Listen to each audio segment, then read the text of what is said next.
So I want to talk about uh, some comments that we got on Work to Game after we put out a video talking about if Asmongold should play Final Fantasy 14. Work to Game is a collaborative voice between Brian and I, and has been so for almost 5 years now. We've put out several thousand posts, with the vast majority of that being targeting Final Fantasy 14.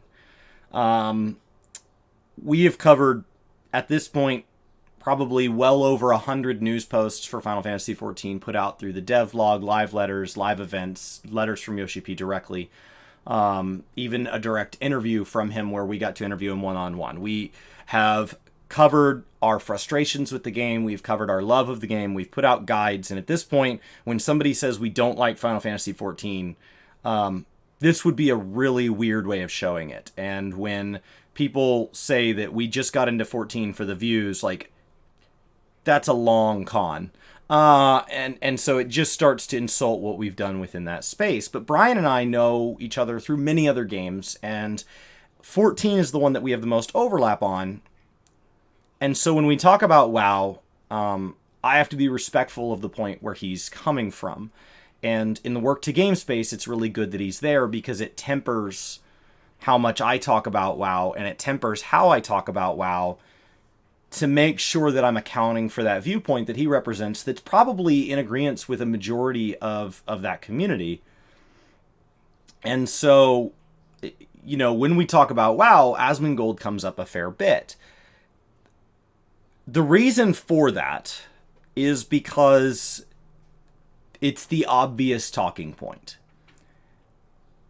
World of Warcraft is big enough that in the last 5 years of content creation, as my wife's gotten to know more about the video games I play than the ones she does, to a point that she really didn't want to, that she mentions it from time to time in passing at work or with friends. And throughout the years, she's come home, and a number of times she's told me, hey, so-and-so plays World of Warcraft.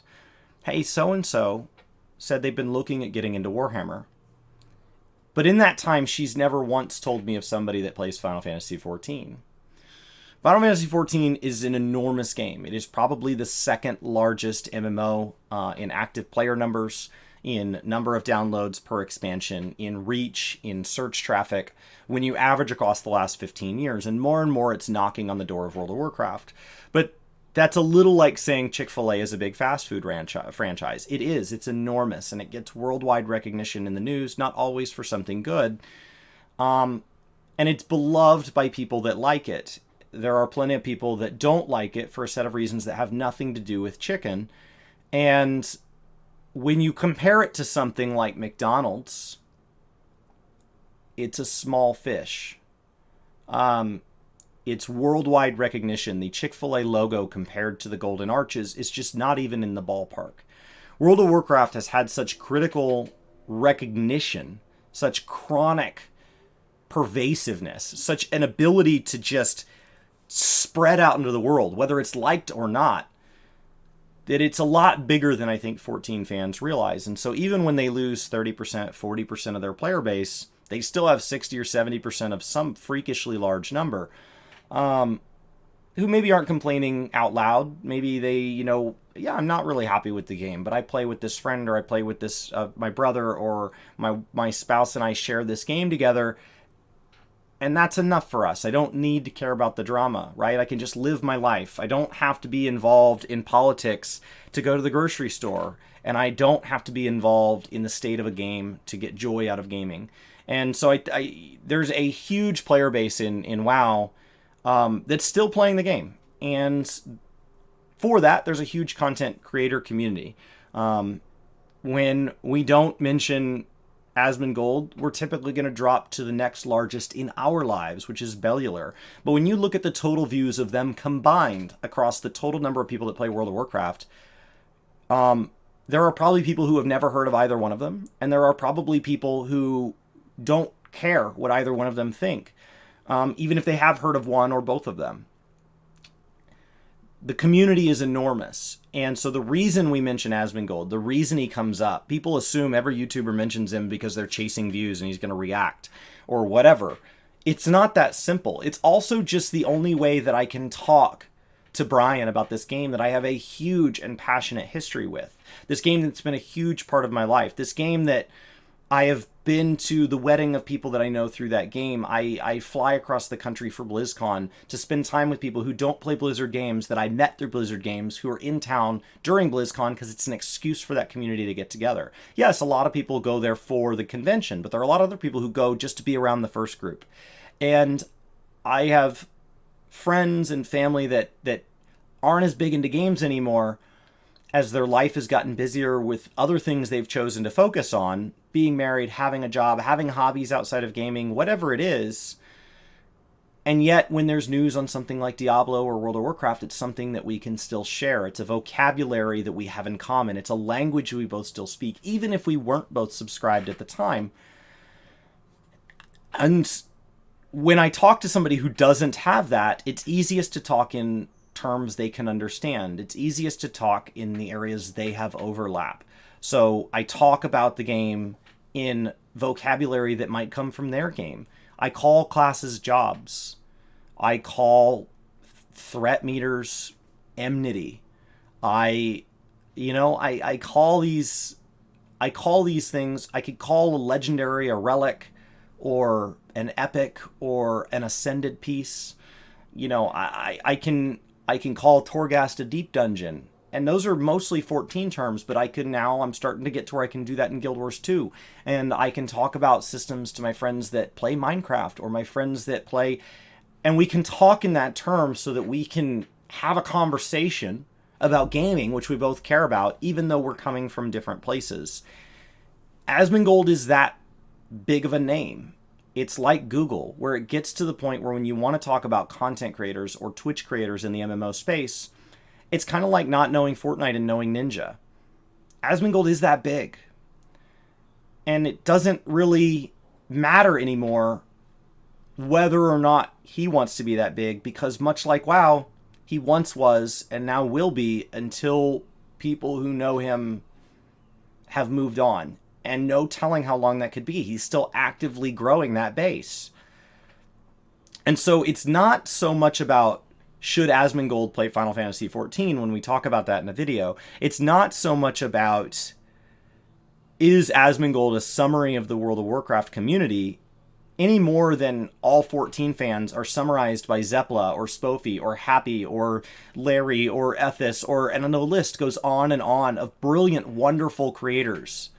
I'm about to sit down and film interviews with Yoshida by Frosty and Haps, and they're interesting interviews by people who are astoundingly important members of this community from a content creation standpoint, and yet they represent a very small portion of this community as a whole. You can't sum up all 14 players as Savage Raiders, or as RPers, or as anime watchers, or as cat girls, or there is no one thing that summarizes them.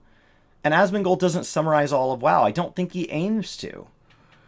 I don't even think he sums up all of his own community. He's the face of it because he's a one-man creator, but behind him there are editors and like OTK is a massive enterprise, and in what the amount of knowledge base that's there outside of just Asmongold's, and his community represents a huge number of people well outside of any life experience he could ever have, because he's just one person. So when we reference him, it's not so much about can I add Asmongold? Sure, within the algorithm, that's going to have a chance at doing more than referencing someone else. It's that on stream the other day, in order to try to diversify the conversation, I mentioned Bellular, I mentioned Signs of Kalani, I mentioned Preach, I mentioned these other people, and I just start down the list, and I immediately see people going, I don't know who that is. This is why we mention Asmongold. It's the highest likelihood that you know who it is. It's the highest likelihood that you know where I'm coming from. It's not an accurate representation of everybody that plays WoW.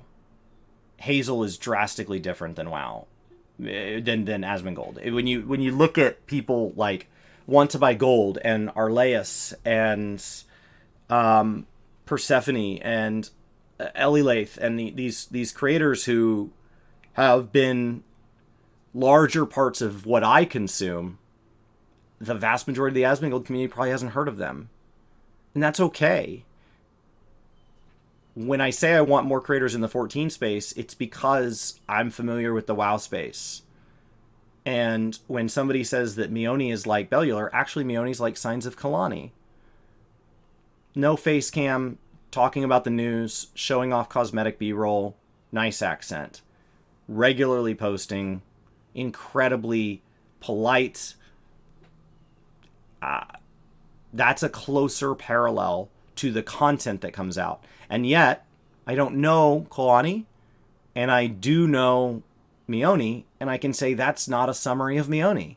That's just comparing the content under his name to the content under Kalani's name, and is likely not fair to compare both of them in their entirety. So, I cover Asmongold because it's simple. When I talk about WoW, it's easy to say Mythic Plus. It's easy to say Torghast. Because when I start talking about deeper things, when one of the things I like about Mythic Plus is that it captures difficulty of dungeons, but that was also, from my perspective, captured by the playtime required to be attuned to old dungeons, and the attunement system is long gone. If I didn't already lose people when I talk in the 14 community about Mythic Plus, I'm definitely going to lose them when I talk about attunement, which hasn't been a thing for like 10 years. When I talk about challenge mode, which a ton of WoW players probably never did and maybe aren't even aware of. When I talk about these things, PvP raids from Wrath of the Lich King that had mounts and were only up when you controlled the zone.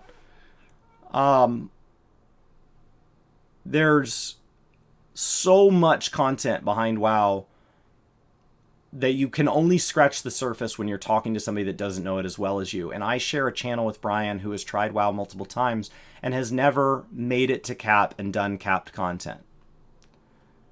And so while it's not fair to say he hasn't played WoW, because that's an objective fact, he has playtime logged into WoW and time that he has paid for being subscribed to WoW.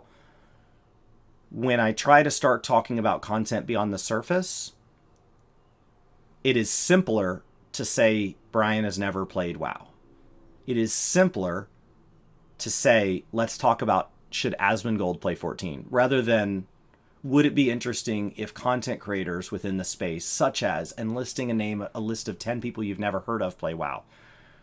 Because it brings up the conversation about what is that community going to run into as friction.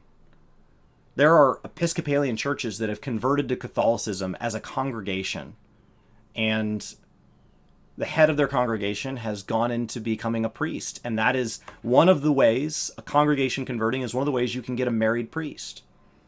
That's an incredibly complex topic. I'm not Catholic, but I find that fascinating that an entire group of people would convert, and that there are probably people in that congregation that just convert because everybody else is doing it and they want to be a member of that community, and it doesn't matter that much what the name on the door says to them because it's within the Christian faith, and that's good enough. It doesn't change their personal relationship with their faith. And so when you talk about, at a much simpler level, a community that started around a content creator and became larger than that in the WoW space coming over due to frustration, and you say, well, what if that community is not known for covering story? What if that community is known for using tools such as DPS meters? What if that community has been centered on difficult content? What if that community is centered on grinding mounts where there's over 500 and they're going to drop to just over 200? Well, what if that community is centered on how are they going to deal with moving to insert literally any other game here? How are they going to deal with that? What if a WoW content creator and their entire community agreed to all go play a Nintendo Switch game together? What's that going to look like? So when we compare WoW to 14, it's easiest to have that conversation around not just a hypothetical community, where it suddenly becomes a debate of what is this imaginary community, but to name one. And if we're going to name one, we're going to name one that you don't have to have played WoW to have heard of. When my wife tells people that I'm a full-time content creator and that I spend 30 plus hours a week streaming to Twitch, and we're Twitch partnered, People don't compare me to other partners that became partner around the same time. They don't compare me to other partners that are around the same size. They don't compare me to an affiliate that means a lot to them. They don't compare me to other people that are larger or smaller than me by any number that could actually provide insight. They compare me to Ninja or to a hot tub streamer that is so drastically different than what I do that the fact that we're under the twitch.com banner is really the only thing we have in common. Asmongold plays MMORPGs and even plays one that I have played for all but Warlords of Draenor. I don't play it the same way or to the same degree that he does by any stretch. I cover MMORPGs full-time for a living, and we have nothing in common. He lives in Texas, I live in Texas. But it's an easy parallel. Because while I feel we have nothing in common, just like 14 players and WoW players feel like the games have nothing in common, if you go talk to somebody who plays racing games, or FIFA, or Call of Duty, and that's their primary game, WoW and 14 might as well be the same thing. And I know to people in those communities that's this insulting way to look past that difference. But for all the things these communities have different, that outsider does realize all of this stuff's the same. It's the same feature list. It's the same rough content schedule plan. It's the same intentions by the developers to make a game that's fun. It's the same relatively payment model and hardware requirements and play style. But this last little bit makes a huge difference to those of us that play those games deeply. And we need to not be insulted that somebody doesn't know this when they're just trying to talk about this. I didn't know how to say this in a comment section nicely over there because I came across as a jerk every time I wrote it. And so I just wanted to say it here. It's not really a conversation I can have with Brian in the room, so it can't be a collab because it's something I feel about WoW that he probably feels about games like 11 that I never played, but that he doesn't feel about WoW because I can't use all the things I know about WoW in conversation with Brian without giving a ton of context and having to stop and explain what different words mean. And even then, later, he tries to comment that thing back to me, and I'm like, well, that's not quite right. And he's like, well, that's what you told me. And I'm like, well, that was a summary, but that's a TLDR, and you're missing all this other nuance. And so it's just easier to have that conversation here. Where I can try to be the entire both sides of the conversation for 10 or 20 minutes. It's just a place where I don't have to represent both sides. And there's something lost about that, and I wish I could have this conversation. But I can't. And so I have a place where I can come over here and talk about gaming, kinda.